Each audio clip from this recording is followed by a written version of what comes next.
You're listening to Civic Media. You can tune into any of our live shows on any radio station across the state with the Civic Media app. Find us in your phone's app store and listen anytime, anywhere. This is your WGBW Daily News Roundup for the Talk of Green Bay, 97.9 FM and 1590 AM.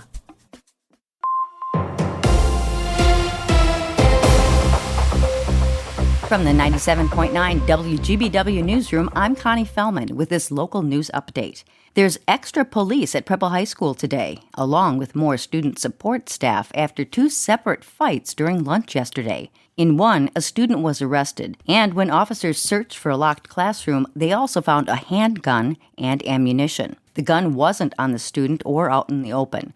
Police are still deciding on charges. If you have information that can help with an investigation, call Green Bay Police or leave a tip with Crime Stoppers.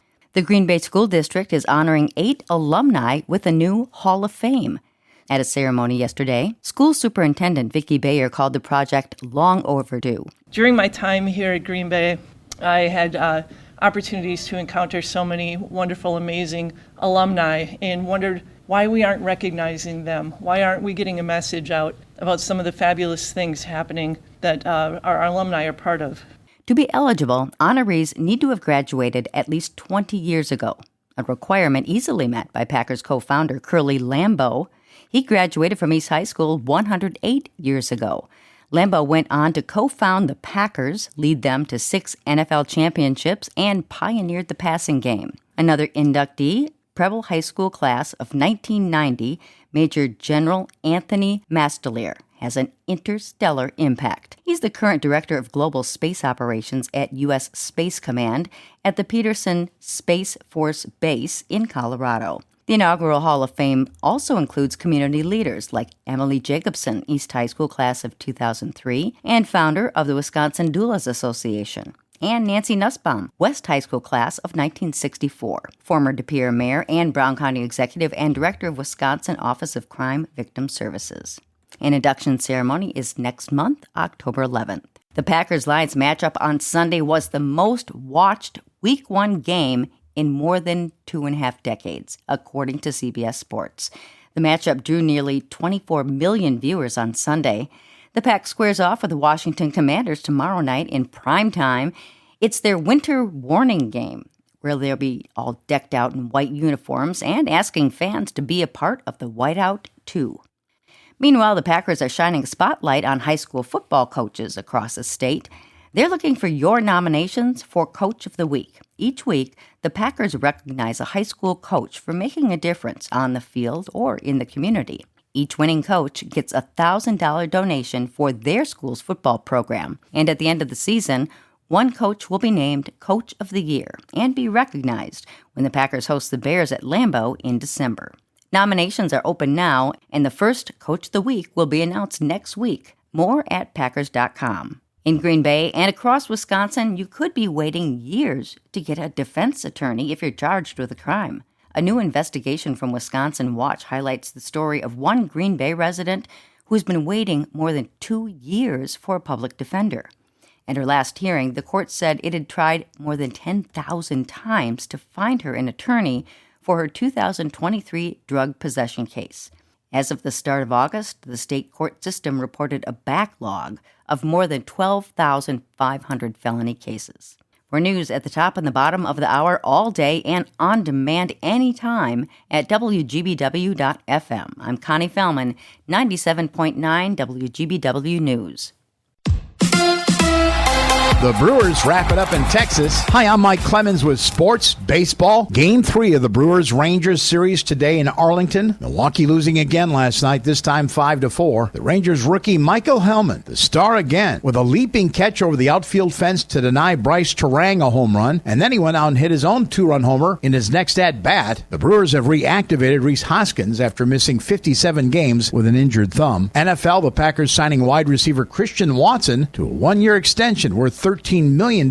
Watson suffering a torn ACL early January against the Bears, expected back later this season. The Packers play the Commanders tomorrow night at Lambeau Field. Kickoff 7:15. Offensive tackle Zach Tom and guard Aaron Banks, both questionable for the game. College football, the Wisconsin Badgers played Alabama for the first time ever this Saturday. Kickoff 11 a.m. It looks like Danny O'Neal will again start at quarterback. With sports, I'm Mike Clemens. On your entertainment beat, I'm Pete Schwaba. Fans of The Office should probably know by now there is a spin-off of the show called The Paper. The show dropped last week and is shot in the same mockumentary style as The Office was. The pilot of the show lacked some of that natural quirkiness that The Office had. There were a few laughs, but I don't see the show going that far without a Steve Carell or Rainn Wilson. If you're interested to see for yourself, check out The Paper on Peacock. The highly awaited Task has dropped on HBO. Series creator and showrunner Brad Inglesby is also the creative force behind the critically acclaimed Mayor from Easttown. Heading up the cast is Mark Ruffalo, who is joined by Tom Pelphrey, Amelia Jones, and Nightlight pal Jamie McShane. The show follows a task force led by Ruffalo that is trying to stop a series of home robberies. I watched the pilot, which aired last weekend, and really dug it. Unfortunately, we only get one episode a week from HBO. New episodes drop at 9 p.m. Sunday nights. Definitely worth a look, and if you haven't seen it yet, check out Mayor from Easttown with Kate Winslet. Neil Diamond fans might want to start making plans for the holidays. Song Sung Blue, named after the Neil Diamond hit, finally has a release date and will hit theaters nationwide on Christmas Day. The perfect day to give us a reprieve from Christmas tunes. The film is based on a true story of a Wisconsin-based couple who formed a Neil Diamond tribute band called Thunder and Lightning. Mike and Claire Sardina were down on their luck musicians living in Milwaukee. Once they started performing together and singing those feel-good Diamond tunes, they became a local phenomenon. The film is based on the 2008 documentary of the same name by Greg Coe. The film has serious star power. The cast is led by Hugh Jackman and Kate Hudson, with an ensemble that includes The Sopranos' Michael Imperioli, Ella Anderson, and Jim Belushi. Song Sung Blue is directed by Craig Brewer. Go to YouTube and check out the trailer. Waiting with bated breath to find out if Sweet Caroline will be in the film. Merry Christmas to all, and to all a good night. Given the life Charlie Sheen has led, apparently it was impossible to fit all of his transgressions or adventures into his recent two-part documentary that just dropped. The Book of Sheen is available for readers September 9th. Just some juicy facts that Sheen shared ahead of the release are how he dealt with his HIV diagnosis in 2011 and an intervention that was disguised as his father Martin Sheen's 50th birthday party. Sheen was whisked away to a rehab facility, but he wasn't quite ready. He apparently needed one more night of partying, which included judging a bikini contest in Palm Springs. Sheen told the nurse at the rehab facility he would be back the next morning at 9 a.m. or he would give her $1 million.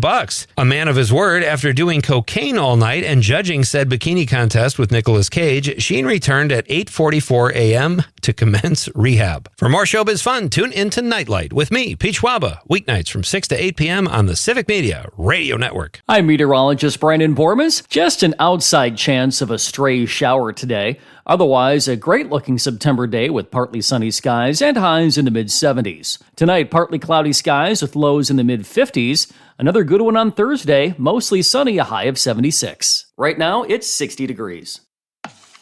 That's your WGBW Daily News Roundup from Civic Media. Subscribe to this podcast on Spotify, Apple, or wherever you find your podcasts. Find more news at WGBW.FM. The national news cycle never stops, but it can be hard to find news about your local community. Civic Media is dedicated to providing quality local and state news coverage across Wisconsin. With the Civic Media app, you can get notifications about local stories that matter to you and your community. Find the free Civic Media app in your phone's app store and choose notifications from the menu to tell us what kind of news you want to hear about.